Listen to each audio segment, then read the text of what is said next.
ನಮಸ್ಕಾರ. ಭೀಮಾಶಂಕರ್ ದಾದೇಲಿ ಯೂಟ್ಯೂಬ್ ಚಾನಲ್ಗೆ ಸ್ವಾಗತ.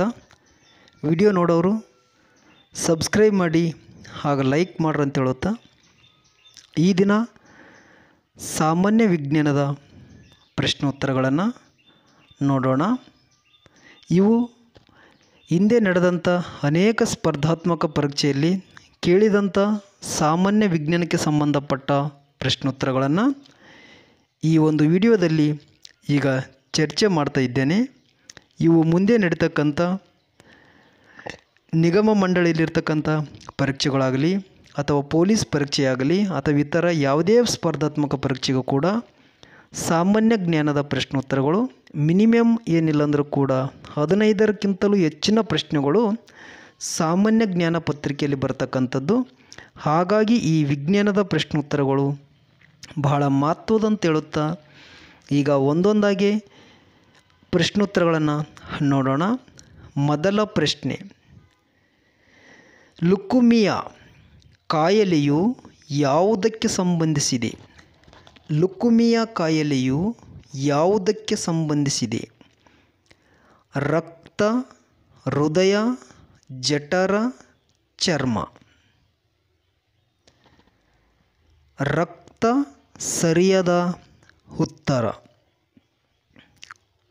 ಆಯ್ಕೆ 1, ರಕ್ತ ಲುಕುಮಿಯಾ ಕಾಯಿಲೆಗೆ ಸಂಬಂಧಪಟ್ಟದ್ದು. ಆಯ್ಕೆ 1 ಸರಿಯಾದ ಉತ್ತರ. ಮುಂದಿನ ಪ್ರಶ್ನೆ 2, ಶಬ್ದವು ಈ ಕೆಳಗಿನ ಯಾವುದು ಮುಖಾಂತರ ವೇಗವಾಗಿ ಚಲಿಸುತ್ತದೆ? ಶಬ್ದ ಏನಿದೆಯಲ್ಲ, ಆ ಶಬ್ದ ಕೊಟ್ಟಂಥ 4 ಆಯ್ಕೆಗಳಲ್ಲಿ ಯಾವ ಆಯ್ಕೆಯಲ್ಲಿ ಅಥವಾ ಯಾವ ಒಂದು ಉತ್ತರದಲ್ಲಿ ಅತಿ ವೇಗವಾಗಿ ಚಲಿಸುತ್ತದೆ? ನಿರ್ವಾತ, ಉಕ್ಕು, ನೀರು, ಗಾಳಿ. ಶಬ್ದ ವೇಗವಾಗಿ ಎಲ್ಲಿ ಚಲಿಸ್ತದಂದ್ರೆ ಅದು ಉಕ್ಕಿನಲ್ಲಿ. 2ನೇ ಆಯ್ಕೆ ಉಕ್ಕು. ಈ ಒಂದು ವಸ್ತುವಿನಲ್ಲಿ ಶಬ್ದ ಅತಿ ವೇಗವಾಗಿ ಚಲಿಸುತ್ತದೆ. ಹಾಗಾಗಿ ಆಯ್ಕೆ 2 ಸರಿಯಾದ ಉತ್ತರ. ಪ್ರಶ್ನೆ 3, ಮೂರನೆಯ ಪ್ರಶ್ನೆ, ಗಣಕಯಂತ್ರದಲ್ಲಿ ಉಪಯೋಗಿಸುವ ಐಸಿ ಚಿಪ್ಸ್. ಗಣಕಯಂತ್ರದಲ್ಲಿ ಉಪಯೋಗಿಸುವ ಐಸಿ ಚಿಪ್ಸ್ಗಳು ಯಾವುದರಿಂದ ತಯಾರಿಸಿರುತ್ತಾರೆ? ಸೀಸ, ಸಿಲಿಕಾನ್, ಕ್ರೋಮಿಯಂ, ಚಿನ್ನ. ಯಾವುದು ಸರಿಯಾದ ಉತ್ತರ? 2 ಸಿಲಿಕಾನ್. ಸಿಲಿಕಾನ್ನಿಂದ ಐಸಿ ಚಿಪ್ಸ್ಗಳನ್ನು ತಯಾರು ಮಾಡ್ತಾರೆ. ಈ ಚಿಪ್ಸ್ಗಳು ಗಣಕಯಂತ್ರ ಅಂದರೆ ಕಂಪ್ಯೂಟರ್ನಲ್ಲಿ ಉಪಯೋಗಿಸುತ್ತಾರೆ. ಯಾವುದು? ಸಿಲಿಕಾನ್. ಸಿಲಿಕಾನ್ ಐಸಿ ಚಿಪ್ ತಯಾರಿಸಲು ಬಳಸ್ತಕ್ಕಂಥ ವಸ್ತು. ಆಯ್ಕೆ 2 ಸರಿಯಾದದ್ದು. 4ನೆಯ ಪ್ರಶ್ನೆ, ಆತ್ಮಹತ್ಯೆ ಸಂಚಿ ಎಂದು ಕರೆಯಲ್ಪಡುವ ಕಣದಂಗ ಯಾವುದು? ಆತ್ಮಹತ್ಯೆ ಸಂಚಿ ಎಂದು ಕರೆಯಲ್ಪಡುವ ಕಣದಂಗ ಯಾವುದು? ಮೈಟೊಕಾಂಡ್ರಿಯಾ, ರೈಬೋಸೋಮ್, ರೈಸೋಸೋಮ್, ಗಾಲಿ ಸಂಕೀರ್ಣ. ಯಾವುದು ಸರಿಯಾದ ಉತ್ತರ? ರೈಸೋಸೋಮ್. ರೈಸೋಸೋಮ್ ಸರಿಯಾದ ಉತ್ತರ. 3, ಆಯ್ಕೆ 3 ಸರಿಯಾದ ಉತ್ತರ. 5ನೆಯ ಪ್ರಶ್ನೆ, 5ನೆಯ ಪ್ರಶ್ನೆ, ಕಿಂಬರ್ಲಿ ಪಟ್ಟಣವು ಯಾವುದಕ್ಕೆ ಪ್ರಸಿದ್ಧವಾಗಿದೆ? ಕಿಂಬರ್ಲಿ ಪಟ್ಟಣ ಯಾವುದಕ್ಕೆ ಪ್ರಸಿದ್ಧವಾಗಿದೆ? ಪೆಟ್ರೋಲ್, ಡೈಮಂಡ್, ಉಕ್ಕು, ಕಾಫಿ. ಆಯ್ಕೆ 2 ಡೈಮಂಡ್. ಡೈಮಂಡಿಗೆ ಪ್ರಸಿದ್ಧವಾಗಿರ್ತಕ್ಕಂಥದ್ದು ಕಿಂಬರ್ಲಿ. ಡೈಮಂಡ್ ಆಯ್ಕೆ 2 ಸರಿಯಾದ ಉತ್ತರ. ಹಾಗಾದರೆ ಮುಂದಿನ ಪ್ರಶ್ನೆ ನೋಡೋಣ. 6ನೆಯ ಪ್ರಶ್ನೆ. ಮಾನವ ಶರೀರದಲ್ಲಿನ ಕೆಂಪು ರಕ್ತ ಕಣಗಳ ವರ್ಣದ್ರವ್ಯದ ಕ್ರಿಯೆ. ಕಬ್ಬಿಣಾಂಶ ಉಪಯೋಗಿಸುವಿಕೆ, ಏಕಾಣುಜೀವಿಗಳ ಸರ್ವನಾಶ, ಆಮ್ಲಜನಕ ಸಾಗಾಣಿಕೆ, ಜೀವಸತ್ವಗಳ ಸಾಗಾಣಿಕೆ. ಯಾವುದು ಸರಿಯಾದ ಉತ್ತರ? 3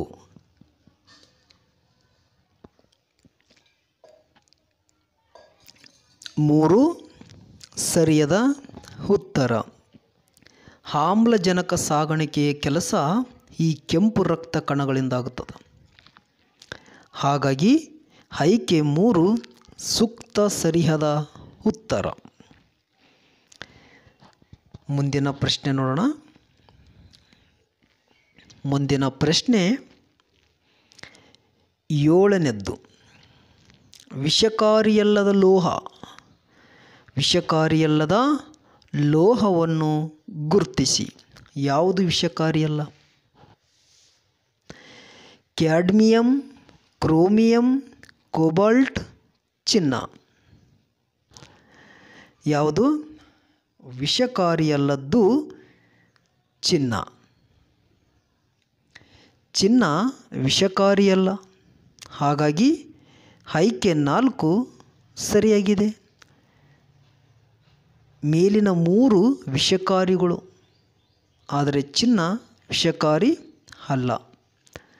ಹಾಗಾಗಿ ಆಯ್ಕೆ 4 ಸೂಕ್ತವಾಗಿದೆ. ಮುಂದಿನ ಪ್ರಶ್ನೆ ನೋಡೋಣ. 8ನೆಯ ಪ್ರಶ್ನೆ.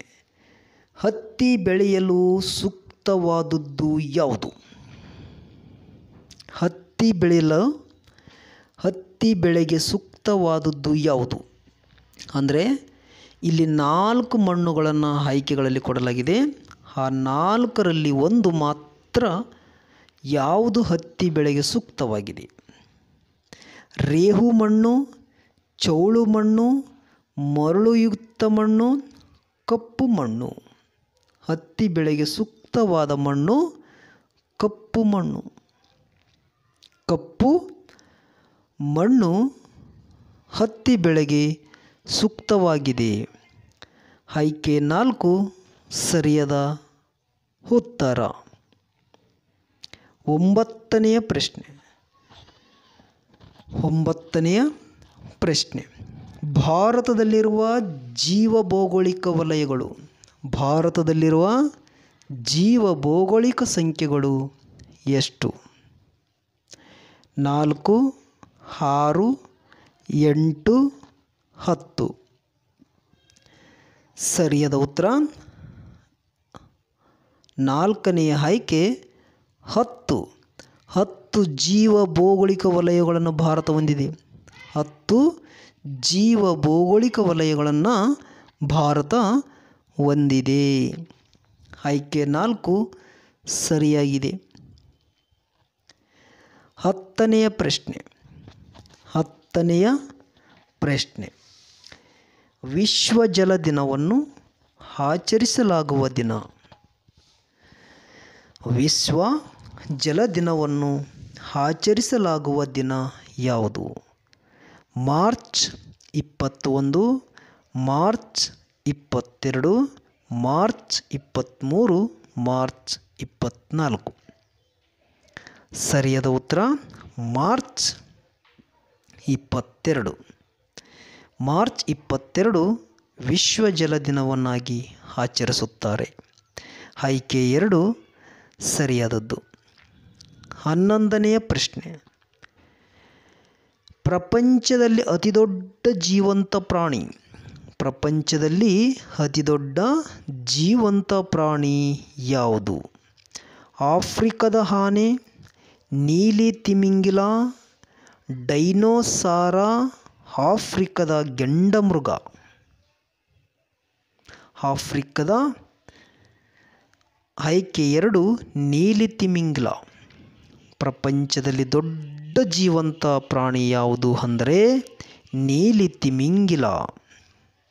ಆಯ್ಕೆ 2 ಸರಿಯಾಗಿ ಇದೆ. 12ನೇ ಪ್ರಶ್ನೆ. 12ನೇ ಪ್ರಶ್ನೆ. ತೇವಾಂಶವನ್ನು ಅಧಿಕವಾಗಿ ಹಿಡಿದಿಟ್ಟುಕೊಳ್ಳುವ ಮಣ್ಣು. ತೇವಾಂಶ ಏನು ಮಾಡ್ತದ? ಈ ಕೆಳಗಿನ 4 ಮಣ್ಣುಗಳಲ್ಲಿ ಒಂದು ಯಾವುದಾದರೂ ಒಂದು ಮಣ್ಣು ಏನು ಮಾಡ್ತದ? ತೇವಾಂಶವನ್ನು ಅಧಿಕವಾಗಿ ಹಿಡಿದಿಟ್ಟುಕೊಳ್ಳುತ್ತದೆ. ಮೆಕ್ಕಲು ಮಣ್ಣು, ಕೆಂಪು ಮಣ್ಣು, ಲ್ಯಾಟರೈಟ್ ಮಣ್ಣು, ಕಪ್ಪು ಮಣ್ಣು. ಸರಿಯಾದ ಉತ್ತರ ಕಪ್ಪು ಮಣ್ಣು. ತೇವಾಂಶವನ್ನು ಅಧಿಕವಾಗಿ ಹಿಡಿದಿಟ್ಟುಕೊಳ್ಳುವಂಥ ಮಣ್ಣು ಯಾವ ಮಣ್ಣು? ಕಪ್ಪು ಮಣ್ಣು. ಕಪ್ಪು ಮಣ್ಣು ಸರಿಯಾದ ಉತ್ತರ. ಆಯ್ಕೆ 4 ಸರಿಯಾಗಿದೆ. 13ನೇ ಪ್ರಶ್ನೆ. 13ನೇ ಪ್ರಶ್ನೆ. ಕಾಮನಬಿಲ್ಲು ಕ್ರಾಂತಿ ಇದನ್ನು ಸೂಚಿಸುತ್ತದೆ ಅಂತ ಹೇಳ್ತಾ ನಾವು. ಹಸಿರು ಕ್ರಾಂತಿ, ನೀಲಿ ಕ್ರಾಂತಿ, ಶ್ವೇತ ಕ್ರಾಂತಿ ಇವುಗಳೆಲ್ಲವೂ ಅಂದರೆ ಕಾಮನಬಿಲ್ಲಿನಲ್ಲಿ ಒಟ್ಟು 7 ಬಣ್ಣಗಳಿವೆ. ಇಲ್ಲಿ ಕೊಟ್ಟಂಥ 3 ಬಣ್ಣ ಕೂಡ ಆ 7 ಬಣ್ಣಗಳಿರುವುದರಿಂದಾಗಿ ಆಯ್ಕೆ 4 ಮೇಲಿನ ಎಲ್ಲವೂ ಸರಿ. ಮೇಲಿನ ಎಲ್ಲವೂ ಸರಿ. ಹೌದಲ್ಲ? ಹಾಗಾದರೆ ಮುಂದಿನ ಪ್ರಶ್ನೆ ನೋಡೋಣ. 14ನೇ ಪ್ರಶ್ನೆ. ಸೋಪಿನ ಗುಳ್ಳೆಯು ಬಣ್ಣ ಬಣ್ಣವಾಗಿ ಕಾಣಿಸುತ್ತದೆ, ಇದಕ್ಕೆ ಕಾರಣ? ಸೋಪು ಒಗೆದಾಗ ಅದರಿಂದ ಹೊರಬಂದಂಥ ಬುರುಗು ಆ ಒಂದು ಇದರಲ್ಲಿ ಬಣ್ಣ ಬಣ್ಣವಾಗಿ ಕಾಣಿಸಿಕೊಳ್ಳುತ್ತದಲ್ಲ, ಏನು ಕಾರಣ? ಚದುರುವಿಕೆ, ವ್ಯತಿಕರಣ, ಪ್ರತಿಫಲನ, ವಕ್ರೀಭವನ. ಸರಿಯಾದಂಥ ಉತ್ತರ 2 ವ್ಯತಿಕರಣ. ಸೋಪಿನ ಗುಳ್ಳೆಯು ಬಣ್ಣ ಬಣ್ಣವಾಗಿ ಕಾಣಿಸೋದಕ್ಕೆ ಕಾರಣ ವ್ಯತಿಕರಣನೇ ಕಾರಣ. ಆಯ್ಕೆ 2 ವ್ಯತಿಕರಣ. ಉತ್ತರ 2 ಸರಿಯಾದದ್ದು. ಹೌದಲ್ಲ? ಮುಂದಿನ ಪ್ರಶ್ನೆ ನೋಡೋಣ. ಮುಂದಿನ ಪ್ರಶ್ನೆ ನೋಡೋಣ. 15ನೇ ಪ್ರಶ್ನೆ. ಪ್ರಶ್ನೆ 15. ಹಾಲು ಮೊಸರಾಗುವುದು ಯಾವುದಕ್ಕೆ ಉದಾಹರಣೆ? ಹಾಲು ಮೊಸರಾಗುತ್ತದಂತ. ಹಾಗಾದರೆ ಉದಾಹರಣೆ ಏನು? ಯಾವುದಕ್ಕೆ ಉದಾಹರಣೆಯಾಗಿದೆ? ಪ್ರತಿಲೋಮನ, ಹೈಡ್ರಾಲಿಸಿಸ್, ವಿಕೃತಗೊಳ್ಳುವಿಕೆ, ಗರಣಿ ಕಟ್ಟುವಿಕೆ. ಹಾಲು ಮೊಸರಾಗುವುದಕ್ಕೆ ಸರಿಯಾದ ಉತ್ತರ ಗರಣಿ ಕಟ್ಟುವಿಕೆ. ಗರಣಿ ಕಟ್ಟುವಿಕೆ. ಉತ್ತರ 4 ಸರಿಯಾಗಿದೆ. ಗರಣಿ ಕಟ್ಟುವಿಕೆಯಿಂದ ಏನಾಗ್ತದ? ಹಾಲು ಮೊಸರಾಗುತ್ತದೆ. ಆಯ್ಕೆ 4 ಸರಿಯಾದ ಉತ್ತರ. ಹೌದಿಲ್ಲ? ಹಾಗಾದರೆ ಮುಂದಿನ ಪ್ರಶ್ನೆ ನೋಡೋಣ. ಮುಂದಿನ ಪ್ರಶ್ನೆ 16. ಆಕಾಶವು ನೀಲಿಯಾಗಿ ಕಾಣುತ್ತದೆ. ಆಕಾಶವು ನೀಲಿಯಾಗಿ ಕಾಣುವುದಕ್ಕೆ ಕಾರಣ? ಯಾಕೆ ಆಕಾಶ ನೀಲಿಯಾಗಿ ಕಾಣುತ್ತದೆ? ವಾತಾವರಣವು ನೀಲಿ ಬೆಳಕನ್ನು ಹೆಚ್ಚಾಗಿ ಚದುರಿಸುತ್ತದೆ. 1ನೇ ಆಯ್ಕೆ ಹೇಳ್ತದೆ. 2ನೇ ಆಯ್ಕೆ ನೀಲಿ ಬೆಳಕಿನ ವೆಲಸಿಟಿಯು. 3ನೇ ಆಯ್ಕೆ ಸೂರ್ಯನಿಂದ ಬರುವ ನೀಲಿ ಬೆಳಕು ತೀವ್ರ ಅಧಿಕ. ಆಯ್ಕೆ 4 ವಾತಾವರಣದಲ್ಲಿ ನೀಲಿ ಬೆಳಕು ಅತೀ ಕಡಿಮೆ. ಹಾಗಾದರೆ 4 ಆಯ್ಕೆಗಳಲ್ಲಿ ಸರಿಯಾದದ್ದು ಯಾವುದು? 1ನೇ ಆಯ್ಕೆ ಸರಿಯಾಗಿದೆ. ವಾತಾವರಣವು ನೀಲಿ ಬೆಳಕನ್ನು ಹೆಚ್ಚಾಗಿ ಚದುರಿಸುತ್ತದೆ. ಹೌದಲ್ಲ? ಆಯ್ಕೆ 1 ಸರಿಯಾಗಿದೆ. ಆಕಾಶ ಯಾಕೆ ನೀಲಿಯಾಗಿ ಕಾಣ್ತದ? ಆಕಾಶ ನೀಲಿಯಾಗಿ ಕಾಣೋದಕ್ಕೆ ಇದೇ ಕಾರಣ. ವಾತಾವರಣ ಏನಾಗಿರ್ತದ? ನೀಲಿಯ ಬೆಳಕನ್ನು ಹೆಚ್ಚಾಗಿ ಚದುರಿಸುತ್ತದೆ. 17ನೆಯ ಪ್ರಶ್ನೆ. ಬ್ಲಾಟಿಂಗ್ ಕಾಗದವು ಶಾಯಿಯನ್ನು ಹೇಗೆ ಹೀರಿಕೊಳ್ಳುತ್ತದೆ? ಬ್ಲಾಟಿಂಗ್ ಕಾಗದವು ಶಾಯಿಯನ್ನು ಹೇಗೆ ಹೀರಿಕೊಳ್ಳುತ್ತದೆ? ಅಧಿಕ ಶೋಷಣೆಯ ಮೂಲಕ, ಕಾಗದ ಮತ್ತು ಶಾಯಿಯ ರಾಸಾಯನಿಕ ಪ್ರತಿಕ್ರಿಯೆಯಿಂದ, ಕೆಪಿಲರಿಯ ಕ್ರಿಯೆಯ ಮೂಲಕ, ಅಯನೀಕರಣದ ಮೂಲಕ. ಯಾವುದು? ಬ್ಲಾಟಿಂಗ್ ಕಾಗದವು ಶಾಯಿ ಹೇಗೆ ಹೀರಿಕೊಳ್ತದೆ ಅಂದ್ರೆ ಅದು ಕೆಪಿಲಿಯರ್ ಕ್ರಿಯೆಯ ಮೂಲಕ. ಆಯ್ಕೆ 3 ಸರಿಯಾದದ್ದು. ಕೆಪಿಲಿಯರಿ ಕ್ರಿಯೆಯ ಮೂಲಕ. 18ನೆಯ ಪ್ರಶ್ನೆ. ಕ್ಲೋರೋಫಿಲ್ನಲ್ಲಿರುವ ಲೋಹ ಕಬ್ಬಿಣ, ತಾಮ್ರ, ಮ್ಯಾಗ್ನೀಸಿಯಂ, ಜಿಂಕ್. ಕ್ಲೋರೋಫಿಲ್ನಲ್ಲಿರ್ತಕ್ಕಂಥದ್ದು ಏನು? ಮ್ಯಾಗ್ನೀಸಿಯಂ ಕ್ಲೋರೋಫಿಲ್ನಲ್ಲಿರ್ತಕ್ಕಂಥ ಲೋಹ. ಆಯ್ಕೆ 3 ಸರಿಯಾಗಿದೆ. ಉತ್ತರ 3 ಸರಿಯಾಗಿದೆ. 19ನೆಯ ಪ್ರಶ್ನೆ. ರಿಫ್ರೆಜರೇಟರ್ ಯಾವ ತತ್ವದ ಮೇಲೆ ಕೆಲಸ ಮಾಡ್ತದ?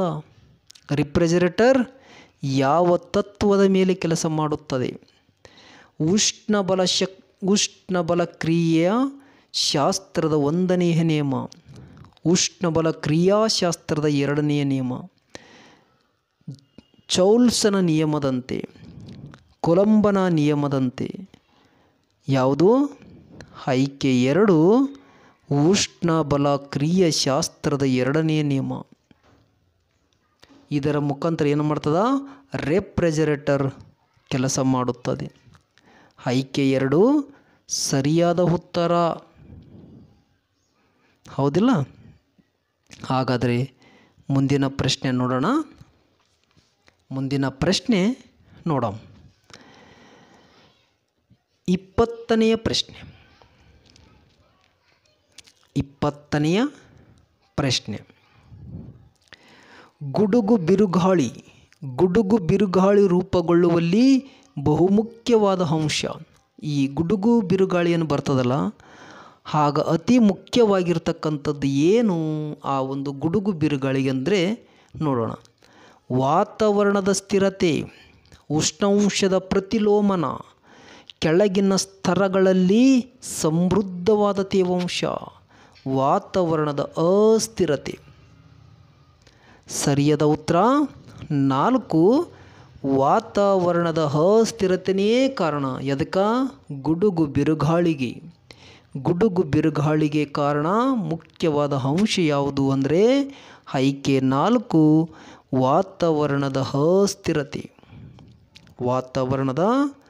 ಅಸ್ಥಿರತೆ. ಆಯ್ಕೆ 4 ಸೂಕ್ತವಾಗಿದೆ. ಗುಡುಗು ಮತ್ತು ಬಿರುಗಾಳಿಗೆ ವಾತಾವರಣದ ಅಸ್ಥಿರತೆಯೇ ಕಾರಣ. 21ನೆಯ ಪ್ರಶ್ನೆ. ಗಾಳಿಯ ವೆಲಾಸಿಟಿಯನ್ನು ಯಾವುದರಿಂದ ಅಳೆಯುತ್ತಾರೆ? ಗಾಳಿಯ ವೆಲಾಸಿಟಿಯನ್ನು ಯಾವುದರಿಂದ ಅಳೆಯುತ್ತಾರೆ? Thermometer, anemometer, barometer, hygrometer. ಗಾಳಿಯ ವೆಲಾಸಿಟಿಯನ್ನು ಅನಿಮಾಮೀಟರ್ನಿಂದ ಅಳೆಯುತ್ತಾರೆ. ಗಾಳಿಯ ವೆಲಾಸಿಟಿಯನ್ನು ಅನಿಮಾಮೀಟರ್ನಿಂದ ಅಳೆಯುತ್ತಾರೆ.